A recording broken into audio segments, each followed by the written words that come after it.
Hey everyone! So today is quite a special day. It's the second Advent Sunday, meaning we can light another candle here on our Advent cones. So let's do that first of all.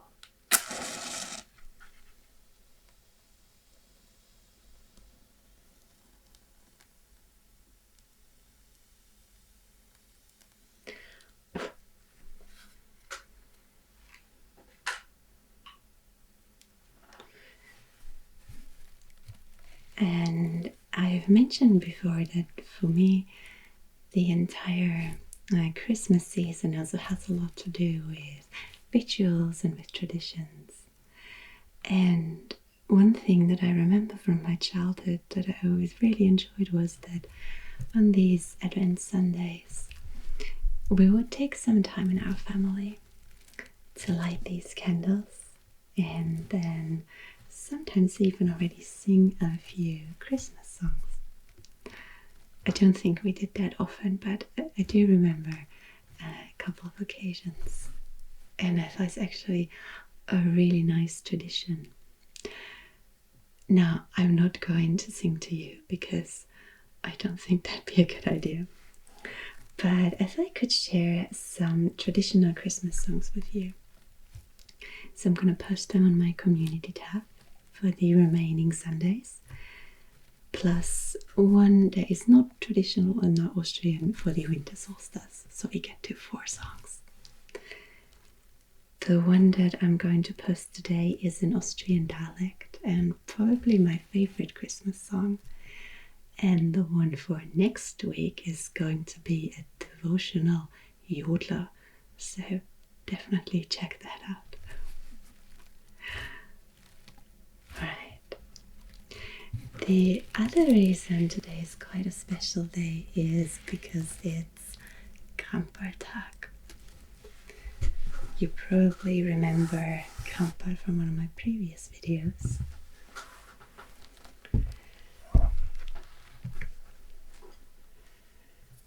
I've talked before about Perchten, which are a typical element of winter folklore here in Austria. And on the 5th of December, Krampus comes along and visits mischievous children. But since we've already talked a little bit about that this year, I thought we could skip Krampus, and instead I thought we could follow a different Christmas figure, namely Santa Claus, and figure out where he lives. There are different stories about that. Apparently in Switzerland it's said that he lives in a black forest. There are different places in Scandinavia that apparently are home to Santa. But I think the most common idea is that he lives on the North Pole. And I thought, well, since this is a mythical figure, we could also get a very mythical rendition of the North Pole today. And I know that's a bit of a wild introduction, but I think it's going to be interesting.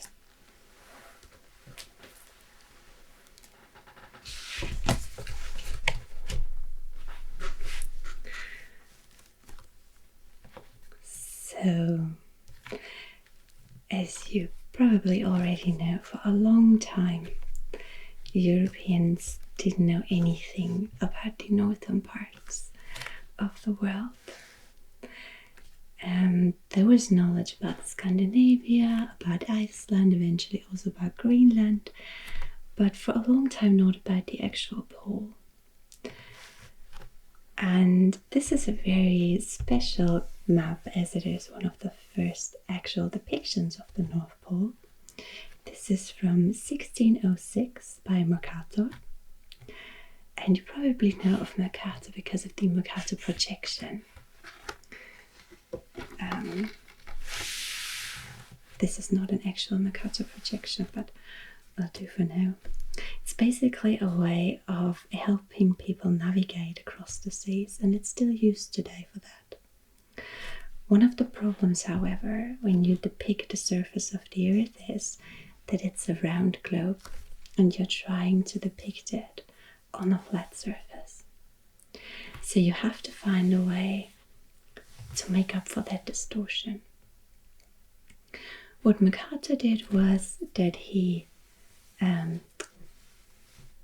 sort of opened the areas closer to the poles so they look a lot larger. Meaning if you're looking at a Mercator projection, Greenland often looks bigger than the entire continent of Africa, which is because of that specific distortion. What it also means, if you're using a Mercator projection, is that you can't actually show the poles, because the poles would be one small point sort of stretched across the entire upper and lower corner of the map. So Mercator solved this problem by creating a map only of the North Pole. So basically you're looking right down on the pole. We can see that the Scandinavian coastline is quite detailed.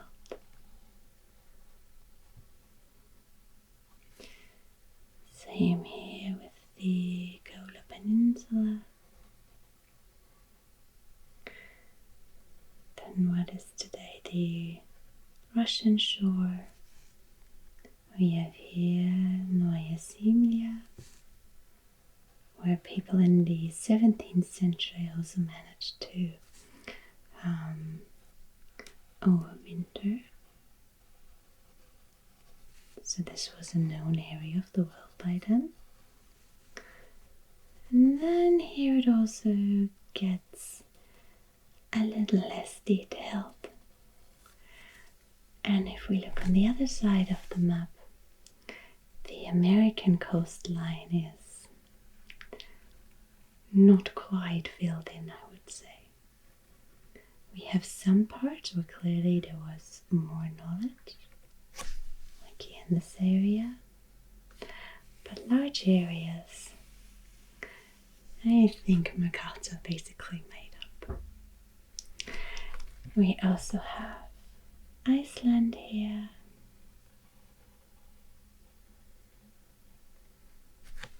We have Greenland.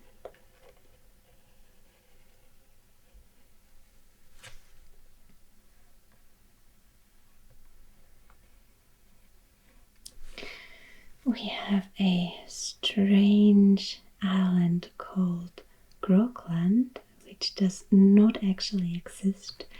It might have been a misreading of Greenland, as the names are quite similar. It could also be Baffin Bay, and the information somehow just wasn't conveyed correctly and was interpreted as a different island called Grokland. But the most important part, without a doubt, is the center here. What Mercator depicts are 4 islands that surround the North Pole with 4 streams that allow a way in from the surrounding ocean.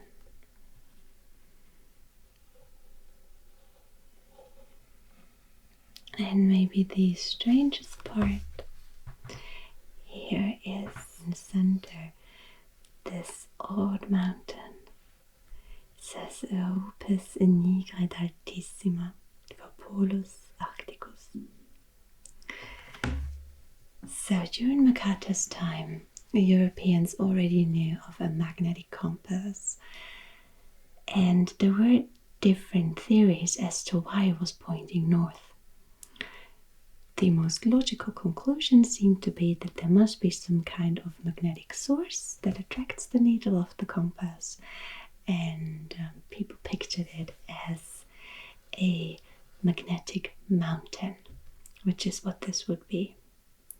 The idea here is that it is floating freely in the center of the pole, because people were also aware that the magnetic North Pole and the actual geographical North Pole did not always overlap. So one of the explanations that they came up with is that this magnetic mountain somehow moved around, and that explained the discrepancy. And in fact, for a long time, people thought that the North Pole was ice-free, which to me always seems like a bit of an odd idea. But at the time, they did have explanations for it. For one, they could see icebergs moving south. So one idea was that maybe they were building at the pole, and as they were consistently moving south, this would clear the waters at the North Pole. Another later idea was that pack ice could only be formed close to land. So this assumed that the four islands did not exist, that rather this was all ocean.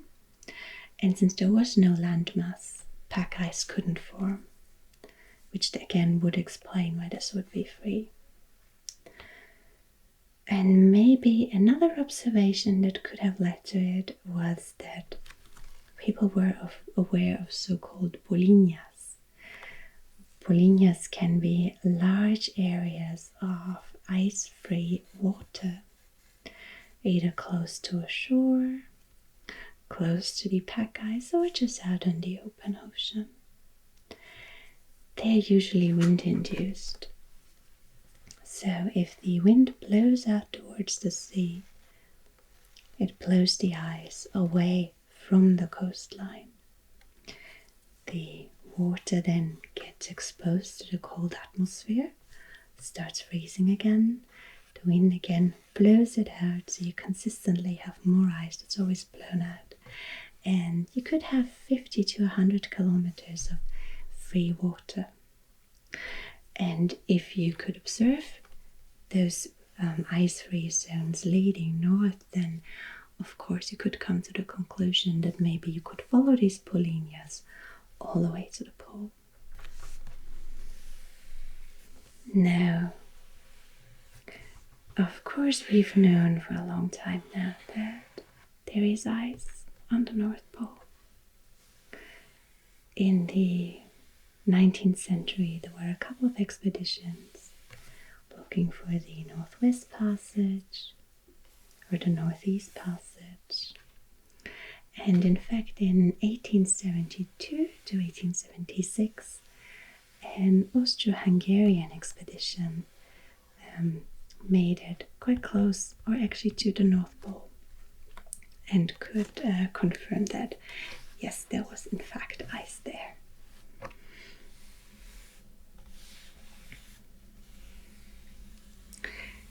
But this to me really still is one of the strangest maps, because it looks so realistic on one hand, but then it's just really quite a mysterious idea that's being shown here. And before we close up this chapter, I'd just like to read a quote from Mercator to you, in which he describes this idea that he had.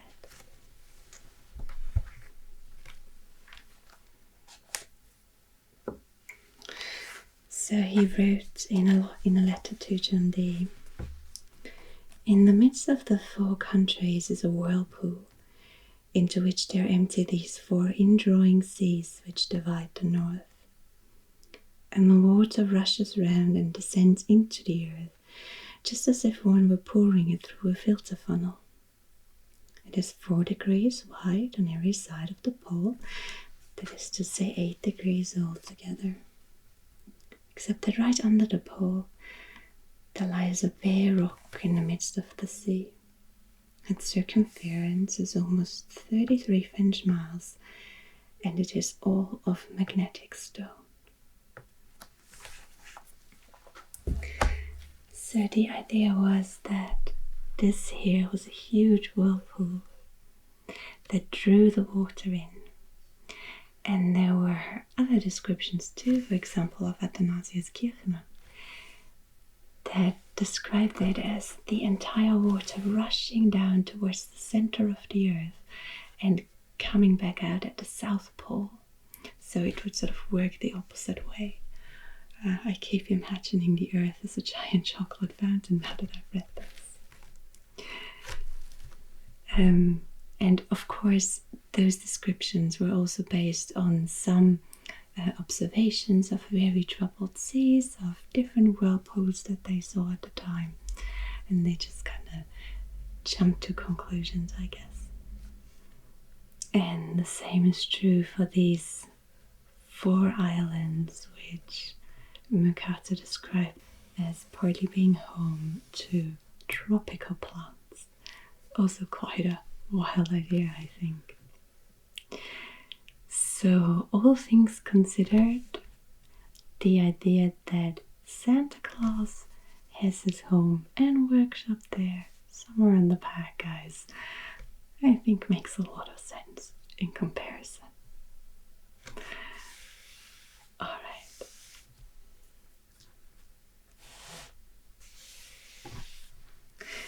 So I hope you enjoyed this and this strange little map was interesting to you.